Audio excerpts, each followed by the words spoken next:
Do P.L. Travers and Walt Disney share any similar childhood experiences?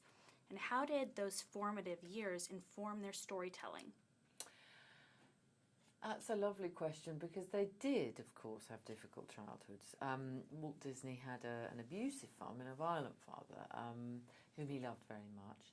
And P.L. Travers had an alcoholic father who was emotionally abusive, whom she loved very much.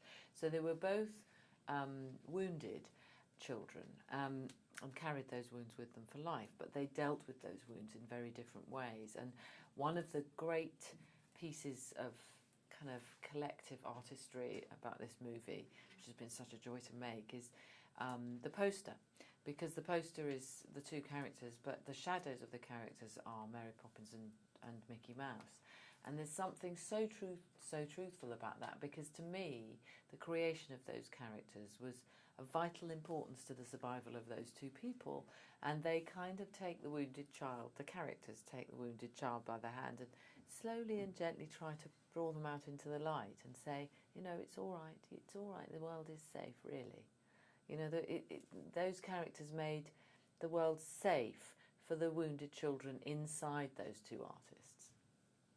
Do you believe that it's an extraordinary feat that this movie actually got made, given the difficulty of P.L. Travers to relinquish the rights? Well, it was indeed a great feat because it took him 20 years to get the rights. And actually, it was finally, and in the end, economic necessity that won him those rights. P.L. Travers had written and written, but the money was beginning to run out. She was going on to the end of her life. She was writing other books, but they weren't nearly so successful. And she had a house that she loved and that she wanted to keep. And I think that whilst it may sound unromantic, it's a very important point to make, because a woman alone with no husband and no family to help her, she needed to earn money in order to survive. And this film made it possible for her. Can you speak a little bit about the context for P.L. Travers' childhood and how that eventually translated into the story of Mary Poppins?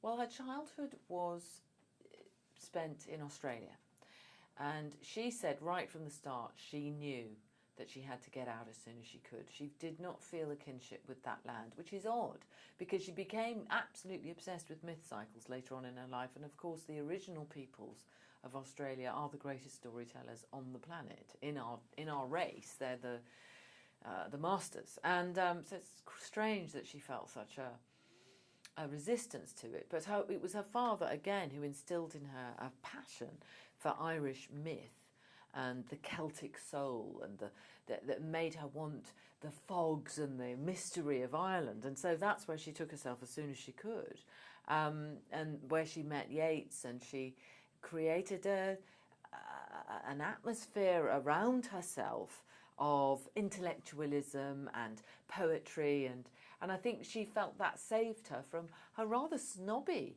response to her Australian upbringing.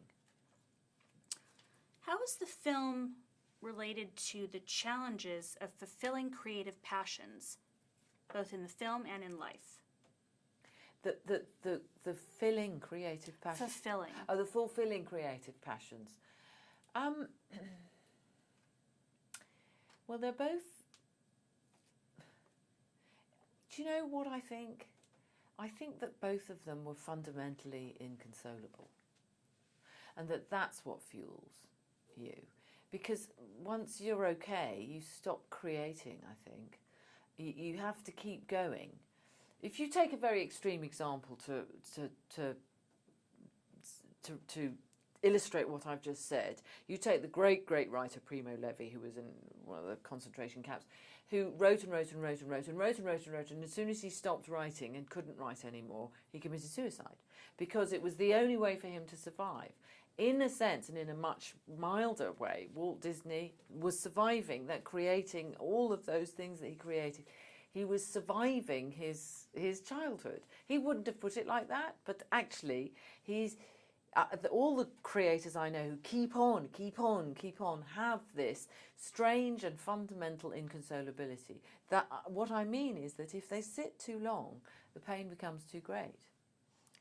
The story on the surface is suggested that it's just about Mary Poppins, but as it became a movie, it was much deeper than that. Can you talk about the depth of the film? Yes. To me, the film does something very interesting with time. We call the part that is set in Australia that is to do with her childhood flashbacks, but I don't experience them as flashbacks at all. I experience the movie as parallel time. I mean, if you consider the fact that we carry everything with us all the time, our child, the baby, whoever we were and are, is with us all the time. Of course, it's the building blocks of our personality. It's all inside us at all times, but we focus on the present moment. Well, then the film takes two parts of time, and you travel along those parallel lines into this kind of strange temporal perspective that leads you towards a meeting point which gives you the feeling that you get sometimes when you smell something you haven't smelt for years and years, a sort of whoosh of emotion, because you're not going back to somewhere and then coming back to the present, or going forward to somewhere and coming back to the present. You're experiencing it at the same time, and suddenly it all comes together and you understand it. And if only we could do that with our own lives. It's just too difficult. We can't. That's why I think it works. That's why I think that the filmmaker, John Lee Hancock, and the screenwriter, Kelly Marcel, did something with the raw materials, the actors, that was remarkable. Thank you very much.